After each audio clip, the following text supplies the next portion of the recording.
It's simple time and this is Chef Tatong and today magluluto tayo isang dish. It's a bit of work but surely your family will enjoy this. Simple, luto na ha.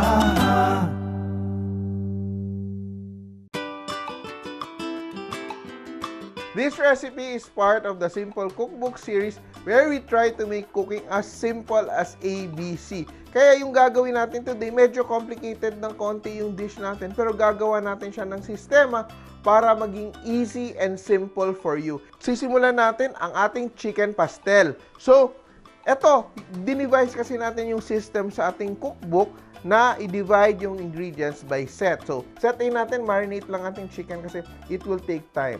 We're using dato puti patis and calamansi. And we just stir it, no?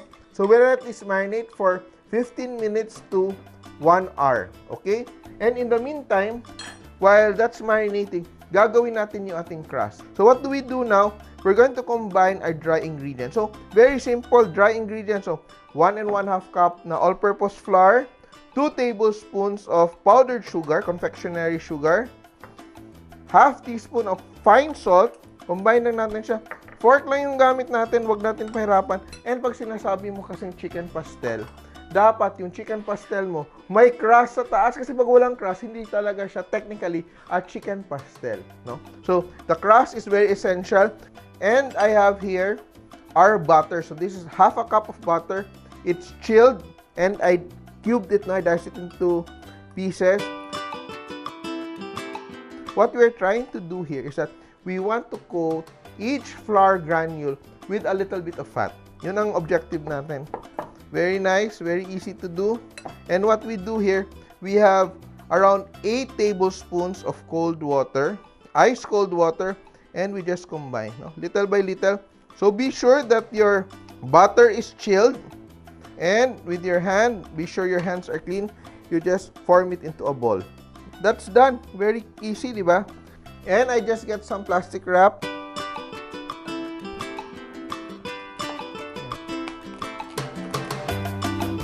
Yan.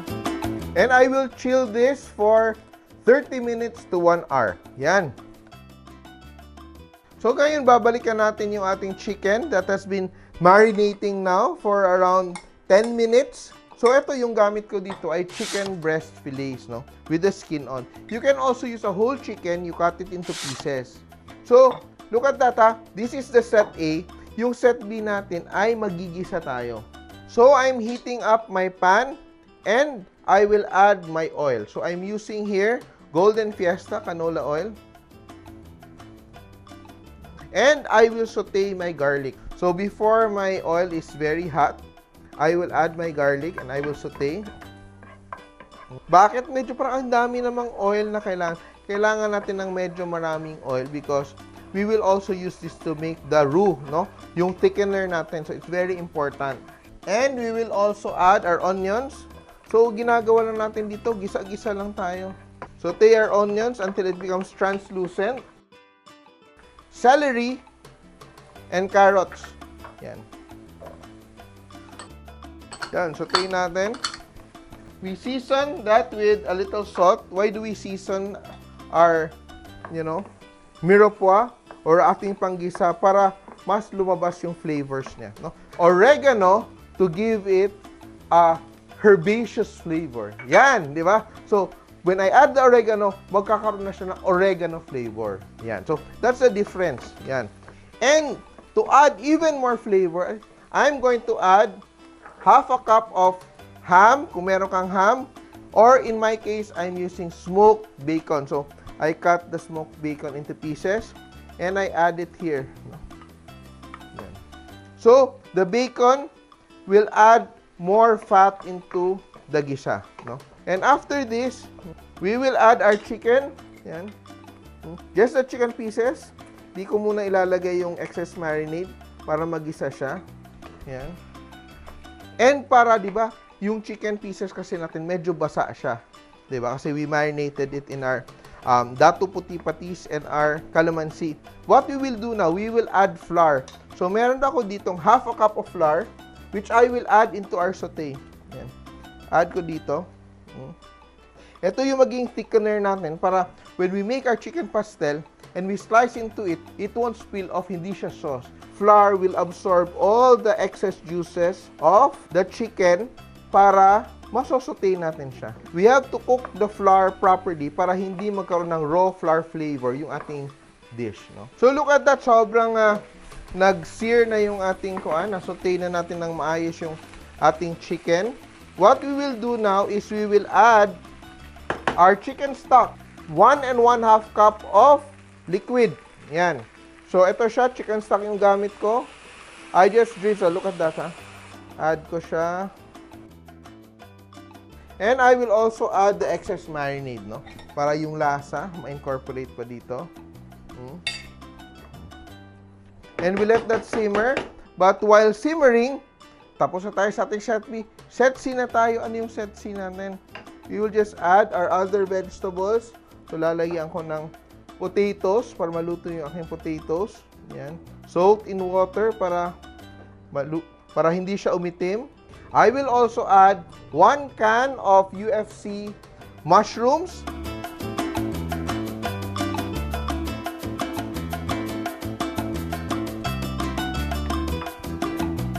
So I have green olives here. I will add the green olives. Ito, the olives are optional but I love olives in my chicken pastel.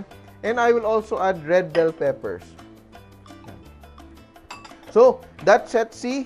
And to give it a, medyo gravy-like color and add a little flavor, I will just season with 1 tablespoon of Silver Swan soy sauce.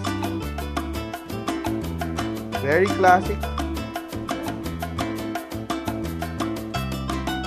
Let that simmer for at least 10 to 15 minutes until everything is cooked. So let's just check on our chicken pastel. Look at that, it's simmering away beautifully. Malapit na maluto yung ating patata. So, if you want to bake this, kasi maluluto pa siya sa oven, you can already stop here and continue cooking in the oven. But if you want to serve it now without a crust, tuloy mo lang yung luto niya hanggang maging fully cooked yung ating potatoes. We will add the cream now. So look at that. Very nice color, but it's going to be lighter. So very nice color yung ating chicken pastel. And we just season to finish with salt and pepper. I love pepper. So we just cook the cream for a minute or 2. And of course, our chicken pastel is done. So ito, you will notice na yung patatas natin is still firm. It's already cooked but it's still firm. Kasi ibibake pa natin siya in the oven with our crust.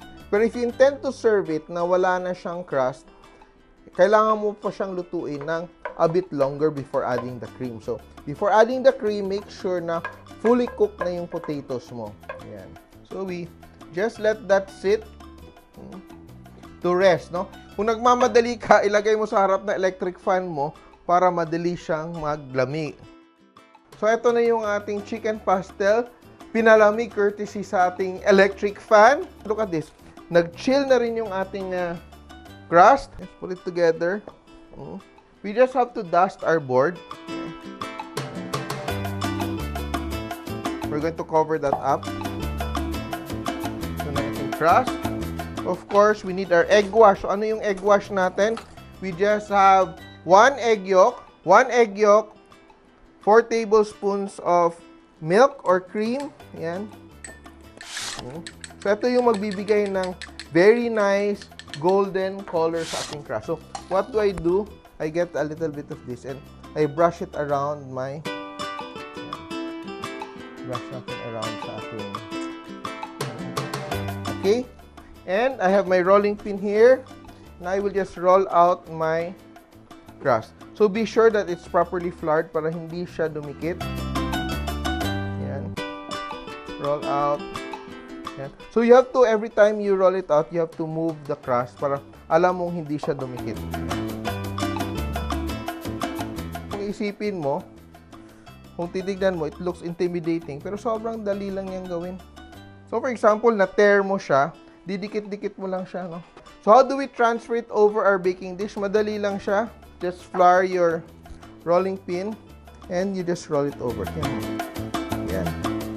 Be sure it's chilled kasi once nag-warm na yung inyong crust, it's going to be very brittle.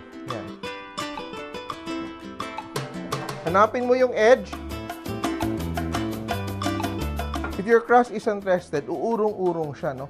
So, hindi relax yung inyong crust. Sometimes, yung nangyayari sa kanya ay hindi siya nag-fit, no? So, ititrim lang natin yung mga sobra. Like, for example, here. Tama siya dito. Ito kulang. So, what you do? Ito, didikit mo lang siya. Then, itak lang natin siya. Ganyan, no? Yan. Insert lang natin yung edge. Ganyan. And, look at that, ha? Press against the edges. Okay? Look at that. And, gamit mo lang yung fingers mo. Pwede kang magawa ng design. Gagawa natin siya ng design. Look at that, no? Very simple lang. Press lang ng konti. Kayang-kaya nyo itong gawin sa bahay. Look at that. Yan. And what you do now, yung egg wash natin ay, what do? We just brush it with our egg wash. Ito yung isa sa mga favorite childhood recipes na ginagawa ng mom ko at natutunan ko na. So, once you've already brushed your chicken pastel, your crust with the egg wash, kailangan natin gumawa ng vents para mag-escape yung steam. Ayan. Okay. And, gagawin ko dito, lalagyan ko lang siya ng konting, parsley. Ayan. That's what I like to do para maganda siya when it comes out. We have preheated our oven. We're using a Breville Smart Oven to 180 degrees centigrade. And, ibibake natin siya for around 35 to 50 minutes, depending. Our chicken pastel has baked for around 50 minutes and it's done kasi I checked on the color. Look at that. Super ganda niya. Look at that, no? It's so beautiful, but it's still bubbling hot. So we remove it from the oven. Look at that. Wow. So if you serve this on a special occasion, it looks so impressive.